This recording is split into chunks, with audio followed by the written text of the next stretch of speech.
Hello friends, I am Mr. Kiran Salisar.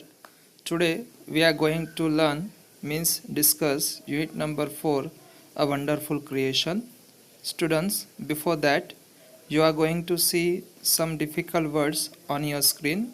So dear students, you are requested to note down these difficult words in your notebook. You must be noted down these words along with its spelling, its pronunciation, and also its meaning. So friends, let's start unit number 4. A wonderful creation means एक अद्भुत surgeon किंवा निर्मिती. The good Lord was extremely busy that day. त्या दिवशी भगवान खूप व्यस्त होते.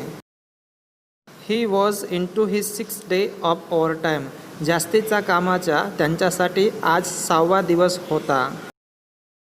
When he was working with full concentration, जेव्हा ते खूपच एकाग्रतेने काम करत होते, an angel appeared and commented, "You are taking so much care for creating this creature." तेव्हा त्या ठिकाणी एक देवदूत प्रकट झाला आणि त्याने भगवंताला म्हटले, या प्राणीच्या सर्जनासाठी तुम्ही जास्त प्रमाणात काळजी घेत आहेत. That's true, said the Lord. Do you want to know the details? खरे आहे असे भगवंताने म्हटले आणि भगवंताने देवदूतला प्रश्न विचारला की तुला त्याविषयी माहिती हवी आहे. What are they? The angel was curious. ती माहिती काय आहे? देवदूत जाणून घेण्यासाठी उत्सुक होता. All her parts should be movable and replaceable too. देवदूतच्या प्रश्नाचे भगवंताने असे उत्तर दिले की त्या निर्मितीचे सर्व अवयवांचे हलनचलन झाले पाहिजे आणि ते बदलू शकता येईल असे पण असले पाहिजे. She has a lap that disappears when she stands up. तिला एक कुशी आहे, जेव्हा ती उभी होईल तेव्हा ती कुशी अदृश्य होईल. I have to endow her with a kiss that can cure everything from a broken leg to broken heart. मला एक असे चुंबन ठेवायचे आहे की जे सर्व उपचार करू शकेल, तुटलेल्या पायापासून तर क्षतिग्रस्त असलेल्या हृदयापर्यंत. Moreover, she has to have 6 pairs of hands. भगवंत पुढं म्हणाले, तदुपरांत त्या निर्मितीला हाताची 6 जोड असली पाहिजे.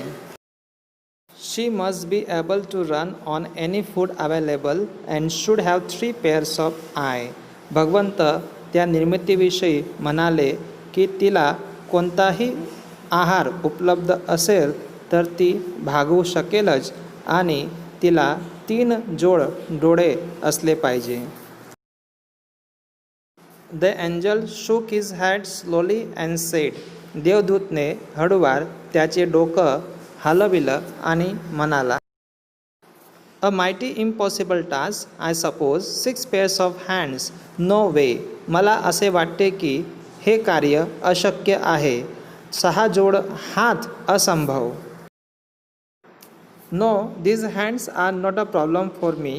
देवदूतच्या प्रश्नाला भगवंताने उत्तर दिले, नाही, या हाताची मला कोणतीही अडचण नाही. It is the 3 pairs of eyes that the mothers have to have. Lord, look puzzled. आईला 3 जोड डोळे असले पाहिजे ही अडचण आहे. भगवंत गोंधळात म्हणजे विचारात दिसत होते. Oh, so you are creating a standard model of a mother. त्यावर देवदूत म्हणाला, अरे तुम्ही आईची एक आदर्श मूर्ती तयार करीत आहात.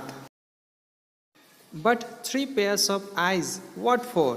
The angel got interested. पण 3 जोड डोळे कशासाठी? देवदूतला जाणून घेण्याची आवड किंवा रस पडला. देवदूतच्या प्रश्नाचे भगवंताने उत्तर दिले, 1 pair that sees her children through closed doors. एक अशी जोड डोळ्यांची की ज्याद्वारा आई स्वतःच्या मुलांना बंद दरवाजातून सुद्धा आरपार बघू शकेल. Another pair to look at the children and say, I understand and I love you without uttering a word. दुसरी डोळ्याच्या जोडणे एक शब्द बोलल्याशिवाय आई त्यांच्या मुलांना बघून म्हणेल, मला समजत आहे आणि मी तुमच्यावर प्रेम करते. And the third pair to see all secret things without opening them. आणि तिसरी जोड डोळ्यांनी सर्व गुपित वस्तू उघडल्याशिवाय पाहू शकेल. Lord requested the angel. त्यावर देवदूताने भगवंताला विनंती केली की please go to bed, do not take so much trouble in a single day. कृपया करून तुम्ही झोपून जा, एकाच दिवशी इतकं श्रम नका करू. त्यावर भगवंताने उत्तर दिले, I can not he refuse. मी झोपू शकत नाही, त्यांनी नाकारले. भगवंत देवदूतला पुढे म्हणाले, I have almost completed the work. I have put the best of my ideas into this model. या मूर्तीच्या मोठ्या भागाचे कार्य मी पूर्ण केलेले आहे आणि या मूर्तीमध्ये मी माझ्या श्रेष्ठ विचार कल्पना त्यात टाकलेल्या आहेत. Now this mother will heal herself when she is sick. आता ही आई जेव्हा आजारी असेल तेव्हा ती स्वतः बरी होईल. She would be able to feed a family of 6 members only on half kilo of garbage. ती एवढी सक्षम असेल की फक्त अर्धा किलो गोबीमध्ये कुटुंबाच्या 6 सभ्यांचे पोट भरू शकेल. And she would manage a child's bath, play, study, food and sleep without getting irritated. त्याचप्रमाणे रागावल्याशिवाय तिच्या मुलाचे स्नान, खेळ, अभ्यास, आहार आणि झोप सांभाळू शकेल. The angel went round the model of the mother very slowly. देवदूतला ही आईची मूर्ती आवडली आणि त्याने या आईची मूर्तीची हळूवार प्रदक्षिणा केली. He touch it and said it's too soft. त्याने त्या मूर्तीला स्पर्श केला आणि म्हणाला, खूपच सॉफ्ट म्हणजे कोमळ आहे.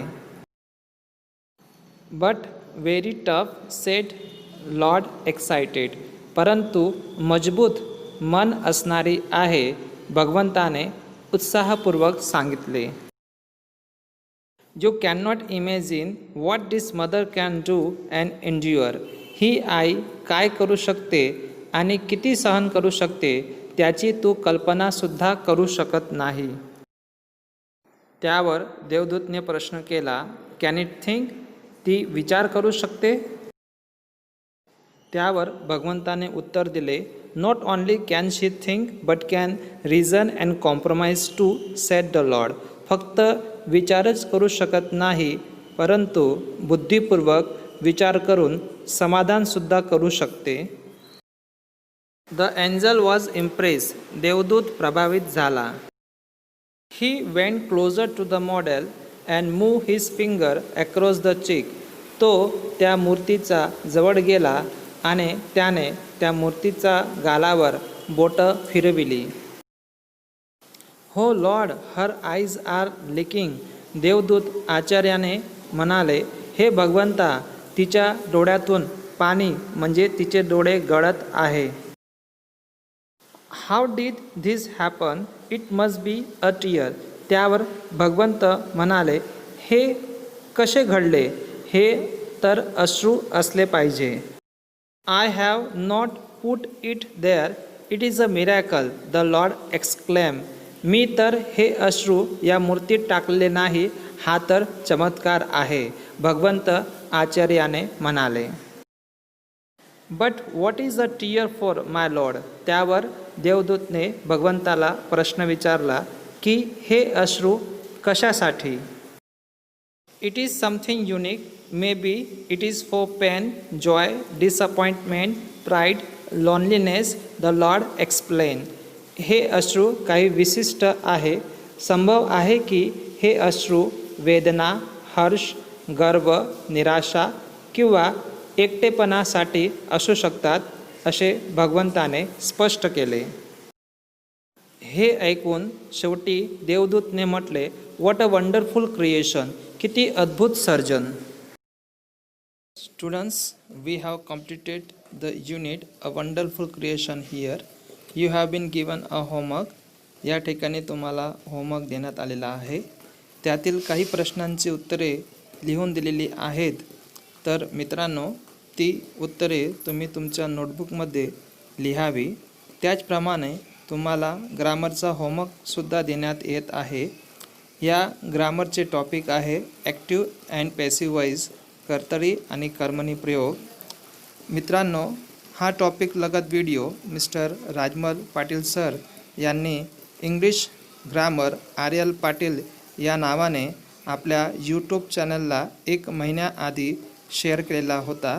तर मित्रांनो, राजमल पाटील सरांनी या टॉपिकविषयी खूपच डिटेलमध्ये आणि छान पद्धतीने त्यांनी या ठिकाणी समजवलेलं आहे.